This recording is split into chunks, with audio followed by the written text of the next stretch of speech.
කොහොමද මගේ ආදරණීය යාළුවෝ හැමෝම හොඳින් ඉන්නව නේද? මගේ මිදුලේ ලස්සනක් එකතු කරන්න මං මෙන්න මේ හදපු ටික බලාගෙන යමුද තවත් අලුත් වීඩියෝ එකක් බලන්න.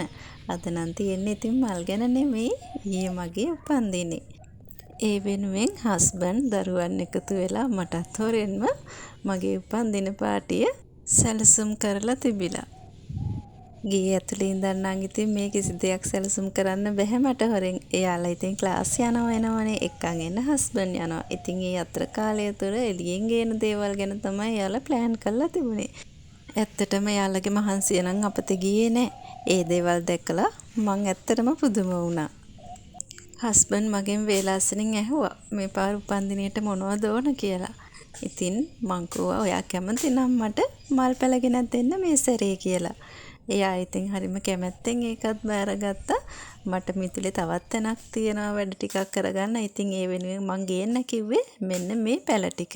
එයා ඉතින් මට මේ පැල ටික ගෙනත් දීලා තිබුණා. මේ ටිකෙන් අපි වැඩක් කරමු. ඒ වැඩ ටිකත් අපි මොනවද කියලා ඉස්සරහ වීඩියෝ වලදී බලමු. මගේ සහ දරුවන්ගේ හැම යුතුයකමක්ම අකුරටම ඉෂ්ට සිද්ධ කරන ඒ ආදරණීය මගේ සැමියා. ආදරණීය මගේ දරුවන්ගේ ඒ ආදරණීය අප්පච්චි අපිට ලැබුණේ ඇත්තරම පෙර කරපු පිනකටම තමයි.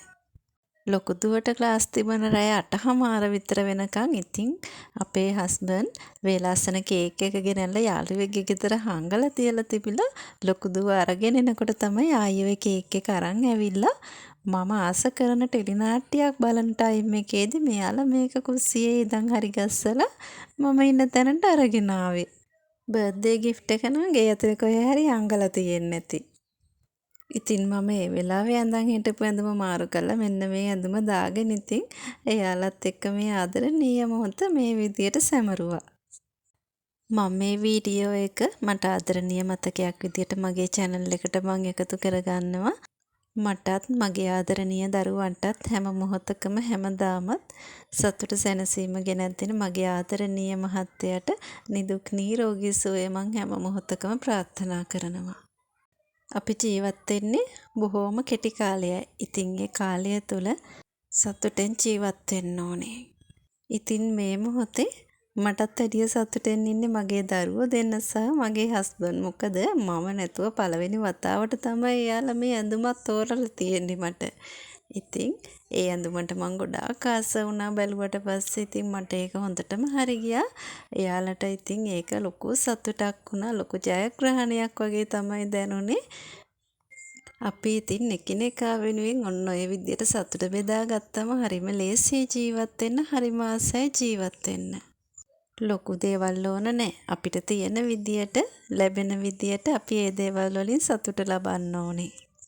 මේ උපන්දිනේට මල් පැල ටිකක් විතරයි මම බලාපොරොත්තු වෙන්නේ. ඒත් ඔන්න බලන්නකෝ මට ලැබිච්ච දේවල්. ඉතින් මේ මොහොත මට සතුටින්ම ගෙවන්න අවස්ථාව ලැබලා දුන්න මගේ ආදරණීය මහත්තයා සහ දරුවන්ට ගොඩාක් ස්තුතියි. මම දන්නවා ඔයාලා මේ වීඩියෝ එක කොයි වෙලාවෙ හරි බලනවා කියලා. එහෙනම් මගේ ආදරණීය යාළුවනේ මං ලස්සන වීඩියෝ එකක් ආයි අරන් එනවා හොඳද? අපි ලස්සන මල් ටිකක් හිටවල ලස්සන ස්ථානයක් බලමු. ඔයාලටත් මං ඒ කරන දේවල් වලින් අදහස් ගන්න පුළුවන් නේද? මොකද මම පුංචි දේවල් වලින් තමයි මගේ මිදුලට ලොකු ලස්සනක් අරන් ඇවිල්ලා තියෙන්නේ. ඉතින් මගේ වීඩියෝ බලන ඔයාලටත් මං දන්නවා මේ වීඩියෝ වලින් ලස්සන අදහස් අරගෙන හරිම ලස්සනට ඔයාලගේ මිදුලත් හදාගන්න පුළුවන් ඇති කියලා. ඔයාගේ මිදුල ලොකු වුණත් පුංචි වුණත් ඉඩම වටේ තාප්පයක් ඇතත් නැතත් අපි එකතු වෙලා ලස්සන වටපිටාවක් හදාගනිමු. එහෙනම් ආදරණීය ඔයාලගෙන් අදට මම සමුගන්නවා. තවත් දවසක හම්බෙන්න එනකම්. ඔයාලා හැමෝම පරිස්සමෙන් සතුටෙන් ඉන්න.